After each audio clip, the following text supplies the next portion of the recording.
Basically, when we work with the sticks, our usage of sticks is basically to develop the attribute of all of our hand technique that allow us to function, operate, for us to be able to execute what we call combative art.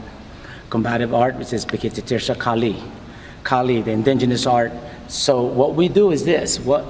Everything that we do in terms of the sticks is basically mimicking the attribute and how to use the blade. Without it, it's the same with the hand, it's the same with the blade.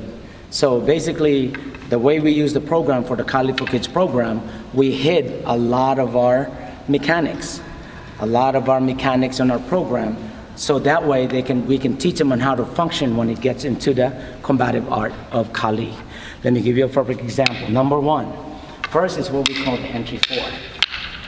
Entry 4 because 1, 2, 3, 4. That means there's 4 different kind of entry. I can enter on this, come back, or I can enter on this, down here, and back. So it gives me an opportunity to enter. That's why we call it entry. That's one entry. The second entry.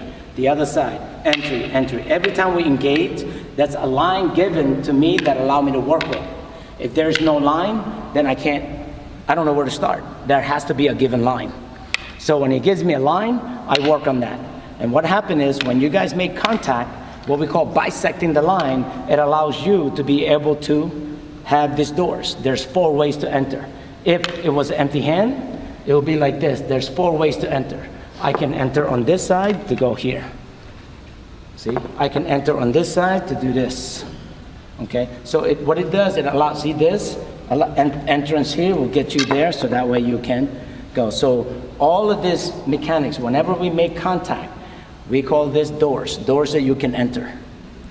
Okay?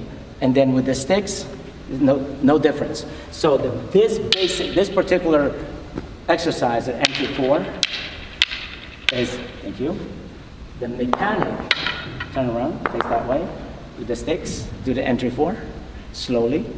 The mechanic of it, look at the hand mechanic, is similar to how we protect ourselves against somebody with a weapon.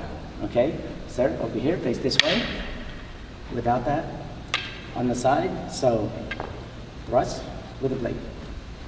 So basically that mechanic is what we're using.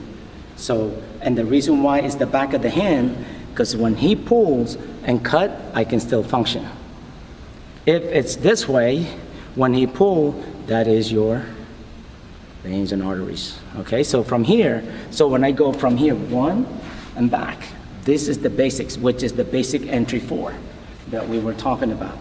And so the more we practice this, the faster the hand gets, which means, so watch from here, 1, 2, 1. Now, anytime the blade goes there, now it speeds up.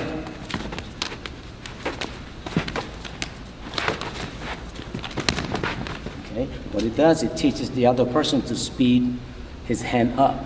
So that when that happens, this is just what we call sensitivity drill. The sensitivity drill will allow us to know where is that blade at all time.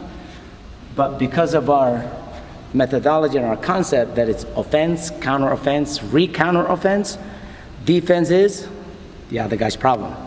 So if he thrusts to me, I was offensive, now I can take care of that back, now it's my turn. Okay? So basically our goal is to be offensive, counter-offensive, re-counter-offensive. When you play defense, if I play defense on here, he comes over here, I play defense, chances are I will get cut. So when you're offensive from the beginning, see, it allows you to be able to do what you need, use the person as a shield, and back. And all that speed of that hand are developed from drills on the stick. All of that movement that we're doing, that's all the attribute that we need for the blade. So when he thrusts over here, see, that slopping to knock the senses out of the person allow you and back.